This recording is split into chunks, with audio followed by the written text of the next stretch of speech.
நீரில் மூழ்கி திடீரென வந்து நாங்கள் அதிர்ச்சிக்கு உள்ளாகிட்டோம்டா. ஒரு இடத்தை திடீரெனங்களை தாக்குதுன்னா நீந்த இலகுவாக பாதிக்கப்படக்கூடிய வர்க்கத்தினர் என்று சொல்லப்படுற ஆக்கள் தான் குழந்தைகள். அதுலேயும் குறிப்பாக நாங்கள் உயிரோடு இருந்தால் தான் என்னவுமே செய்து கொள்ளலாம். அதுக்காக சில உலர் உணவு பொதிகளை நாங்கள் தயாராக வைத்திருக்க வேணும். மழை வலையங்கத்தை பார்த்துட்டு பயந்திருப்பீங்கள். என்ன விஷயம் என்று சொன்னால், யாழ்ப்பாணத்தில் முக்கியமாக பாம்பு பூச்சிகள் எங்களோட வீட்டுக்குள்ளே வந்து இருந்துடும். அப்போ அவர்கள் வராத மாதிரியான எச்சரிக்கைகள், அவங்களோட வீட்டில் ஏதாவது மின் உபகரணங்கள் இப்படியான எலிகள் குறைப்பான்கள் கடித்து இந்த வயர்கள் தெரிஞ்சிருந்து அவற்றை உயரமான மரங்களுக்கு கீழே நிற்கிறதோ வெட்ட வழியில் நிற்கிறதையும் நாங்கள் தவிர்க்க வேணும். சில பேர் கொந்தளிப்பான நேரங்களில் வானிலை அறிக்கைகளை செவி மடுக்காமல் கடலுக்கு போகிறதுக்கு நிற்பீங்கள். சில ஒரு பெரிய அளவில் ஒரு அழிவுகளை எதிர்பார்க்கலாம் என்று தான் சொல்லப்படுது. என்னென்னு சொன்னால், திடீரென கர்ப்பிணிகள், குழந்தை பிள்ளைகள், வயோதிபர்கள் எல்லாரும் மறக்காமல் இந்த காணொலியை எல்லாருக்கும் பகிர்ந்து விடுங்க. ஏன்னு சொன்னால், இந்த காணொலி வந்து ஒரு கொசைப்படிக்கிற காணொலியில் உயிர் தமிழ் எந்திரன் சொந்தங்களுக்கு வணக்கம். ஒரு மிக மிக முக்கியமான ஒரு காணொலியில் நான் உங்களை சந்திக்க போகிறேன். தலையங்கத்தை பார்த்துட்டு பயந்திருப்பீங்கள். என்ன விஷயம் என்று சொன்னால், யாழ்ப்பாணத்தில் இதுவரைக்கும் பெரிய அளவில் என்று மழை இன்னும் பெருசாக பெய்யலை. இலங்கையில் பெரிய அளவில் இன்னும் பெய்யலை. ஆனால் பார்த்தீங்களா, கடந்த கால தரவுகளின் அடிப்படையில் வருஷத்துக்கான மழை வீழ்ச்சி என்று இருக்குதானே. வருஷத்துக்கான மழை வீழ்ச்சி என்றது பெருசாக மாறுபடுறையில். அப்போ நீங்கள் இருக்கலாம் உம்மளாலும் பெய்யலேன்னு அப்போ குறையத்தானே போகுதுண்டா. அப்படி இல்லை. இந்த வருஷத்துக்குரிய கோட்டான்னு சொல்லி இறைவனால் வச்சிருக்கிற முழு மழை வீழ்ச்சியும் வந்து பெய்யத்தான் போகுது. ஆனால் இப்படி திட்டமாக பெய்கிறது ஒரே அடியாக ஊற்றுப்பட போகுது. அதைத்தான் சொல்கிறது வெள்ளம் என்று சொல்லி. வெள்ளப்பெருக்குன்றது மழை பிந்த எதிர்பார்க்கப்படுற ஒன்று தான். அதுவும் வந்து இந்த வருடத்தில் வந்து 5 தாளமுக்கங்கள் வந்து எதிர்பார்க்கப்படுது. அதால் மக்கள் முன்னெச்சரிக்கையாக என்னென்ன விஷயத்தில் இருக்க வேணும் என்று சொல்லி இந்த காணொலி அறிவுறுத்த போகுது. ஒரு எச்சரிக்கையான காணொலி. ஏனென்று சொன்னால், இந்த வருடம் கட்டாயம் சிவப்பு எச்சரிக்கை வந்து விடுக்கப்படும் சில மாவட்டங்களுக்கு. அவ்வளவு பெரிய மழை வீழ்ச்சி வரும். அப்போ இந்த காணொலியை பார்க்குறாக்கள் என்னென்ன விடயத்தில் நீங்கள் இந்த வருஷம் இப்போ ரீசெண்டாக ஒரு கொஞ்ச நாளைக்குள்ள தயாராக இருக்க வேணும் என்று சொல்லி இந்த காணொலி வந்து அறிவூட்ட போகுது. மிக மிக முக்கியமானதொரு காணொலி. கட்டாயம் வெள்ளப்பெருக்கு, இயற்கை அனர்த்தங்கள் நேரம் என்னென்ன விடயத்தில் மக்கள் அவதானமாக இருக்க வேணும் என்று சொல்லி நான் விளக்க போகிறேன். வாங்கோ ஒரு முக்கியமான காணொலி ஒன்றுக்குள்ளே போவோம். மறக்காமல் இந்த காணொலியை எல்லாருக்கும் பகிர்ந்து விடுங்க. ஏன்னு சொன்னால், இந்த காணொலி வந்து ஒரு கொசைப்படிக்கிற காணொலி இல்லை, உயிர் காக்கிற காணொலி. தெரியாதாக்களுக்கு தெரிய பண்ணுற விஷயம். கட்டாயம் ஷேர் பண்ண மறந்துட வேண்டாம். மீண்டும் ஒரு முக்கியமான விஷயம், இந்த வெள்ளப்பெருக்கு, இயற்கை அனர்த்தங்கள் நடந்தால் என்னென்ன விடயங்களில் நாங்கள் அவதானமாக இருக்க வேணும் என்று சொல்லி, என்னென்ன தயார்படுத்தல்களோடு இருக்க வேணும் என்று சொல்லி நாங்கள் பார்க்க வேணும். அதுக்கு முன்னே யார் யாரெல்லாம் கவனமாக இருக்க வேணும் என்று சொல்லி, எல்லாருமே கவனமாக தான் இருக்க வேணும். ஆனால் இவைக்கு முன்னுரிமை என்று சொல்லி கொஞ்சம் பேர் இருக்குது. அதாவது இலகுவாக பாதிக்கப்படக்கூடிய வர்க்கத்தினர் என்று சொல்லப்படுற ஆக்கள் தான் குழந்தைகள். அதுலேயும் குறிப்பாக 3 வயதுக்கு குறைந்த குழந்தைகளுக்கு அதிகூடின பாதுகாப்பு தேவை. ஏனென்றால் அவைக்கு நடமாடுற திறனும் குறைவாக இருக்கும், இம்யூனிட்டி எதிர்ப்பு சக்தியும் குறைவாக இருக்கும். அப்போ அவைகளுக்கு நோய்கள் பரவுகிற சான்ஸ் இருக்குது. அவை கவனமாக இருக்கணும். கர்ப்பவதிகள், அதுவும் இந்த நாட்களில் பேறுகாலத்தை எதிர்பார்த்திருக்கிற ஆக்கள் வந்து ஏழுமான வைத்தியசாலை என்ற அதாவது ஆலோசனையை பெறுறதுக்காக அங்கே போகிறது நல்லம், அல்லது ஒரு பாதுகாப்பான இடங்களுக்கு நகர்ந்திருக்கிறது நல்லம். அதை விட முக்கியமாக வயோதிபர்கள், சில நாள்பட்ட நோயாளர்கள், இப்படியான ஆட்கள் எல்லாம் வந்து மிக மிக அவதானமாக இருக்க வேணும். ஏனென்று சொன்னால், இவை தான் இலகுவாக பாதிக்கப்படக்கூடிய வர்க்கத்தினர். சரி, ஒரு வீட்டில் வெள்ளம் பெருமென்று வச்சால் உங்களுக்கு தெரியும், சில இடத்துல இப்போ ரயில் தண்டவாளத்துக்கு பக்கத்தில் இருக்கிற மக்கள் போன வருஷம் வெள்ளம் வந்ததுன்னா 100% இந்த வருஷமும் அந்த இடத்த வெள்ளம் வரத்தான் போகுது. அப்போ அவை என்னென்ன தயார்படுத்தல்களோடு இருக்க வேணும்? முதலாவதாக அடிப்படை நாங்கள் உயிரோடு இருந்தால் தான் என்னவுமே செய்து கொள்ளலாம். அதுக்காக சில உலர் உணவு பொதிகளை நாங்கள் தயாராக வைத்திருக்க வேணும். மழை வந்தோடனே தான் போயிட்டு கடையை திறவங்க வந்து நிற்காமல் முதலே நாங்கள் சில உலர் உணவு பொதிகளை வந்து தயார் செய்து வச்சுருக்க வேணும். ஒரு சின்ன சத்துமா பேக்கெட் உண்டு, அல்லது குழந்தைகளுக்கு தேவையான குளுக்கோஸ், அதே மாதிரி குழந்தைகளுக்கு தேவையான சின்ன சின்ன பெட்டி ஐட்டங்கள், பால்மா வகைகள், சுத்தமான குடிநீர் அந்த நேரத்தில் கிடைக்கக்கூடியதான்றதை உறுதி செய்திருக்க ஒரு ஐடியா அல்லது ஒரு பெரிய கொள்கை ஒன்று நாங்கள் தயாராக வைத்திருக்க வேண்டும். அந்த நேரம் வந்து எங்களுக்கு யாராவது உதவி செய்வார்களா அப்படின்ற ஒரு ஐடியாவோடு இருக்கக்கூடாது. கட்டாயம் மின்சாரம் தடைப்படலாம். அப்போ தீப்பெட்டி, டோர்ச் லைட் அல்லது லைட்டர், தீப்பெட்டி இலகி போயிடும். அந்த நேரம் வந்து நாங்கள் தீப்பெட்டியை வச்சு தட்டி கொண்டுட்டா ஒன்றும் பத்தாது, இலகி போயிடும். வீட்டுக்குள்ளே பாம்பு பூச்சி வரலாம். லைட் கட்டாயம் தேவை. 2 பேட்டரியோட, புது பேட்டரியோட ஒரு டோர்ச் லைட் வந்து கட்டாயம் தேவை. மண்ணெண்ணெய் விளக்கு தான் அந்த நேரம் பாவிக்கக்கூடிய மாதிரி இருக்குமென்னா மண்ணெண்ணெய் விளக்கு அல்லது சார்ஜர் லைட் எல்லாம் வந்து தயாராக இருக்க வேணும்.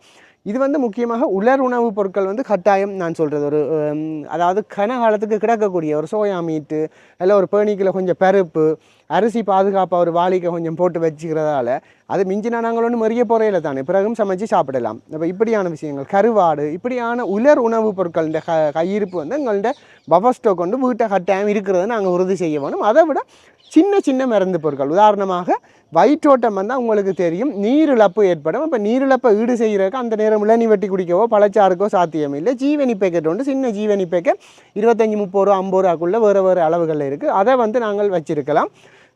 கட்டாயம் அது வந்து கட்டாயம் இருக்க வேணும். குழந்தைகள் இருக்கிறாக்கள் மிக மிக முக்கியமாக இருக்க வேணும். ஏன்னு சொன்னால் வெள்ள நீர் வந்து எல்லா அழுக்குகளையும் கரைச்சி கொண்டு எங்களோட நிலத்தடி நீரோட போய் சேர்றதால வயிற்றோட்டம் கொலரா வாந்தி பேதி இப்படியான நீர் மூலம் பரவக்கூடிய நோய்கள் வந்து வரலாம். கட்டாயம் இந்த காலத்தில் நுளம்புகளின் பெருக்கம் அதிகமாக இருக்கும். அப்போ கட்டாயமாக ஒரு நுளம்பு வேலை வச்சுருக்க வேணும். நுளம்பு வேலை கட்டாயம் வச்சுருக்க வேணும். அதுவும் குழந்தை பிள்ளை தான் இருக்குன்னு சொன்னால் நீங்கள் வயோதிபர்கள் கர்ப்பிணிகள் இருக்குன்ற அவர்களுக்கு வந்து நாங்கள் ப்ரியோரிட்டி வந்து பண்ண வேணும் கட்டாயமாக அவர்களுக்கு. இதை விட முக்கியமாக சில மருந்து பொருட்கள் பெனடோல் கார்ட் ஒன்று வச்சுருந்தா நல்ல ஒரு காய்ச்சல் தலையடி வந்தால் ஒரு சின்ன பெனடோல் கார்ட் எங்களுக்கு விக்ஸ் அல்லது எக்ஸோயில் இப்படியான பொருட்கள் வந்து கையிருப்பில் இருந்தால் நல்ல தலையடி காய்ச்சல்கள் வரலாம். கட்டாயம் வீட்டுக்குள்ளே மழை வெள்ளம் வந்து தங்களுடைய வாழிடங்களுக்கு வந்தால் விலங்குகள் முக்கியமாக பாம்பு பூச்சிகள் எங்களோட வீட்டுக்குள்ளே வந்து இருந்துடும். அப்போ அவர்கள் வராத மாதிரியான எச்சரிக்கைகள் சிம்பிளாக நான் சொல்கிறேன். வீட்டில் பாம்பு எப்படி வருமெண்டா நெல் மூட்டைகளை நாங்கள் அடுக்கி வச்சிருக்கிற இதுக்கு பேர் வந்து கோர்க்காலி என்று சொல்கிறது. அந்த கோர்க்காலியில் இடைவெளி விட்டு அடுக்கி இருந்தோம்னா பாம்பு பூச்சி பெருசாக வராது. நாங்கள் நெருக்கமாக அடுக்கி இருந்தோம்னா தான் அதுக்குள்ளே போய் எலியோ அல்லது அணிலோ இருந்து குறைக்க அதை பிடிக்கிறதுக்காக பாம்பு வரும் கட்டாயம். வீட்டில் இருக்கிற பழைய துணிகள் பழைய புத்தகங்கள் எல்லாம் வந்து குப்பை கூலமாக இருந்தால் இல்லை விறகுகள் குப்பை கூலமாக இருந்தால் அது ஒருக்கா ரீசெட் பண்ணுங்க. கட்டாயமாக இதுகள் வந்து இருக்கேக்க அது தெனா வந்து கடிக்காது. நாங்கள் அது இந்த இடத்துக்கு போனோம்னா அது வந்து தென்னை ஏதோ தீங்கு செய்ய வரணுமெண்டா எங்களுக்கு கடிச்சிடும். பாம்பு கடித்தா கட்டாயம் அது தொடர்பான முதலுதவிகள் தெரிஞ்சிருக்க வேணும். பாம்பு கடித்த உடனே அந்த இடத்த பிடிச்சி இறுக்கி கட்டுறதோ அல்லது பிடிச்சி வாயால் பிடிச்சி கடிக்கிறதோ அல்லது போட்டு அதை கழுவி உறைஞ்சி அவரை ஸ்ட்ரெஸ் பண்ணி கொண்டு இருக்கிறதோ இல்லாமல் உடனடியாக 7 மாத வரைக்கும் வைத்தியசாலைக்கு கொண்டு போகணும். ஒன்றாலையும் பிடிச்சி கட்டக்கூடாது. இறுக்கி கட்டினா சில வேளை பாம்பு கடித்து ஆளி தண்டாது. நீங்கள் கட்டின கட்டில இங்கே ரத்தோட்டம் இல்லாமல் ஆளி தண்டிடும். இப்படியான பிரச்சனைகள். இதை விட முக்கியமாக சில பள்ளமான இடங்கள் இருக்கும். உங்களோட வீட்டுக்கு பக்கத்தில் ஒரு காணி ஒன்று நீங்கள் பனம்பாத்தி போட்டு சின்ன பள்ளம் ஒன்று இருக்கும். இது உங்களுக்கு தெரியும். எங்களோட ஊரை பொறுத்தவரையில் இப்படியான பாதிப்புகள் குறைவு. சில இடங்கள் வந்து ஓப்பன் ஸ்பேஸாக இருக்கும். அதுகளில் குட்டி குட்டி வீடுகள் அமைச்சு மக்கள் வாழ்ந்து கொண்டிருப்பார்கள். அந்த இடத்துக்கு புதுசாக ஒரு ஆள் போகிறாருண்டா அவருக்கு அந்த பெனம்பாத்தியோ இல்லை அந்த கிடங்கிருந்த இடம் தெரியாது. அந்த இடத்த வெள்ள நீரால் நிரம்பி இருக்கேக்க அதுக்கு வந்து நீரில் மூழ்கி திடீரென வந்து நாங்கள் அதிர்ச்சிக்கு உள்ளாகிட்டோம்டா. ஒரு இடத்த திடீரெனங்களை தாக்குதுன்னா நீந்திரவனும் நீந்த மாட்டான். அப்படியான ஒரு அதிர்ச்சி நிலைமையில் எங்களுக்கு வந்து அது தெரியாமல் இருக்கும். எனவே இப்படியான இடங்களை தயவு செய்து ஒரு சின்ன கொடியோ இல்லை ஒரு தடியோ ஊண்டி இன்னிடத்த இன்ன பிரச்சனை இருக்குன்றதை வெளியாக்களுக்கு முக்கியமாக அனர்த்தம் இடம்பெறக்க முதலுதவி பணிகளுக்காகவும் அனர்த்த நிவாரண பணிகளுக்காக வாராக்களுக்கும் உதவியாக அதை ஊண்டி விடுறது நல்லம். இதை விட முக்கியமாக மின்னொழுக்கு தான் முக்கியம். சாப்பாட்டு கடைகள்லேருந்து சாதாரண கடைகள்லேருந்து வீடுகள்லேருந்து வயறுகள் எல்லாம் நாங்கள் சும்மா பல்லுகளால் வயறுகளை கடிச்சு போட்டு அப்படி இப்படின்னு முடிஞ்சு வச்சுருப்போம். ஏசி கரண்ட்டை இந்த விளையாட்டுகள் வந்து மழை காலங்களில் மின் ஒழுக்கு ஏற்பட்டு அதுவும் எங்களுக்கு பிரச்சனையாக வர சான்ஸ் இருக்குது. அதாவது உங்களோட வீட்டில் ஏதாவது மின் உபகரணங்கள் இப்படியான எலிகள் குறைப்பான்கள் கடித்து இந்த வயர்கள் தெரிஞ்சிருந்து அவற்றை உடனடியாக சரி செய்ய பாருங்க. அதிமுக்கியமாக இடி முழங்கேக்க வந்து இப்படியான வயறுகளோ அல்லது மின் சாதனங்களுக்கு பாவிச்சு கொண்டிருக்கிறதையோ அல்லது ஒரு உயரமான மரங்களுக்கு கீழே நிற்கிறதோ வெட்ட வழியில் நிற்கிறதையோ நாங்கள் தவிர்க்க வேணும். ஏனென்று சொன்னால் இந்த மின் ஏற்றம் வந்து எங்களுக்குள்ளால் கடத்தப்பட்டு இடி விழலாம். அதனால் எங்களுக்கு பாதிப்பு ஏற்படும். அப்போ இந்த விடயங்களையும் நாங்கள் கவனம் செலுத்த வேண்டி இருக்குது. இதை விட முக்கியமாக கடலுக்கு போகிறாக்கள் இப்போ மற்றாக்கள் போகாத நேரம் நான் போய் ஒரு 10 கிலோ மீனை கொண்டு வந்துட்டாலும் பலமையான அளவை கவர் பண்ணலாம்னு சில பேர் கொந்தளிப்பான நேரங்களில் வானிலை அறிக்கைகளை செவி மடுக்காமல் கடலுக்கு போகிறதுக்கு நிற்பீங்கள். சில வேளை அது உங்களுக்கு உயிருக்கு ஆபத்தாகவே வரும். அப்போ காற்று இப்படியான விடயங்களில் மிக கவனமாக இருக்க வேணும். அதை விட முக்கியமாக உங்களோட வீட்டுக்கு பக்கத்தில் ஏதாவது உயரமான மரங்கள் இருக்கலாம். மரம் வந்து வளர்றது கூட சில வேளை போன வருஷம் சின்ன மாதிரி இருந்திருக்கும், இந்த வருஷம் பெருசாக இருந்திருக்கும். அல்லது ஒரு மர கொப்பு வந்து பெரிய அளவில் வீட்டுக்கு மேலே வளர்ந்துருக்கும். அது வந்து பெரிய காற்றுக்கள் அடிக்க 5 தாளமுக்கம் மண்டைக்கு கட்டாயம் ஒரு 2 பெரிய கூடிய காற்றாவது வீசக்கூடும். அது வந்து உங்களோட வீட்டுக்கு மேலே விழுந்தோ அல்லது உயிர் சேதங்களையோ ஏற்படுத்தக்கூடிய சாத்தியக்கூறுகள் இருக்கிறதால அவற்றை வந்து நாங்கள் இப்போ செயின்ஸோ அப்படியான அமைப்புகள் எல்லாம் இருக்குது, அவற்றை பிடிச்சி அந்த கொப்பை மட்டும் வெட்டி விடலாம். அல்லது ஆபத்தான உங்களுக்கு வீட்டுக்கு பக்கத்தில் இருக்கிற மரங்கள் என்று அவற்றை வெட்டி விடலாம். மின்வடங்களில் விழலாம் என்று சொல்லி அந்த திங்கிங் இருக்க வேணும். இந்த மரத்தின் கொப்பு இந்த வயருக்கு மேலே விழலாம், எனக்கு கரண்ட் இல்லாமல் போகலாம், இப்படியான ஐடியா இருக்க வேணும் கட்டாயம். ஏனென்று சொன்னால் இந்த வருஷம் இதுவரைக்கும் இன்னும் பெரிய மழை என்று பெருசாக பெய்யலை. ஆக இன்னும் 2 மாதம் தான் கிடக்கு, 10ஆம் மாதம் முடியுது. அப்போ ஒரு பெரிய அளவில் ஒரு அழிவுகளை எதிர்பார்க்கலாம் என்று தான் சொல்லப்படுது. என்னென்னு சொன்னால் திடீரென வந்து யாரையுமே பயமுறுத்துறதுக்காக நான் இதை சொல்லலை, எதிர்பார்க்க. போன வருஷமும் நாங்கள் வானிலை தொடர்பான தகவல்களை வெளியிடுற நாகமுத்து பிரதீபராஜா சாரை தொடர்பு கொண்டு நிறைய விடயங்களை நான் காணொலி வாயிலாக தெரிவிச்சிருந்தேன். நிறைய பேர் நக்கலாக கமெண்ட் போட்டிருந்தேன், நீங்கள் என்ன ஒன்றையுமே காணையில் சும்மா சொல்கிறீங்க, புயல் வருதுன்னு நீங்கள், மழை வருதுன்னு நீங்கள் வரையிலேண்டு. ஆனால் நாங்கள் போட்டுட்டு உரிய ஆக்களுக்கு அந்த விழிப்புணர்வை பரப்பிட்டு பேசாமல் இருந்துட்டோம். கேட்டவன் தப்பினான், மிச்சாக்கள் எல்லாம் வெள்ளத்தில் மூழ்கு அதை போய் வீடியோ எடுத்தாக்கள்லாம் கூட நான் அதை செய்யலை. எப்பவும் வந்து ஒரு விஷயம் வரக்கு முன்னம் காக்கிறதான் நல்லது. வந்தால் பிறகு பார்க்குறதுண்டா பிறகு நாங்கள் எல்லாம் இருப்பான். வரக்கு முன்னம் என்னென்ன செய்து வச்சா நல்லம் என்று பார்க்குறது. அதை விட முக்கியமாக இந்த வீட்டில் இருக்கிற இந்த பொச்சுகள் அப்படியான இதுகளை வந்து வீட்டுக்கு பக்கத்தில் கவிட்டு வச்சுருப்பீங்க, அதுக்கு வந்து இந்த பாம்பு பூச்சி விஷ ஜந்துக்கள் வந்து இருந்துடும். சில பேர்ட்ட கதவுகளுக்கு கீழே வந்து சின்ன சின்ன இடவழிகள் இருக்கும், அதுக்குள்ளால் விஷ ஜந்துக்கள் உள்ளே வரக்கூடிய சான்ஸ் இருக்குது. அப்போ அவற்றையெல்லாம் நீங்கள் பாருங்க.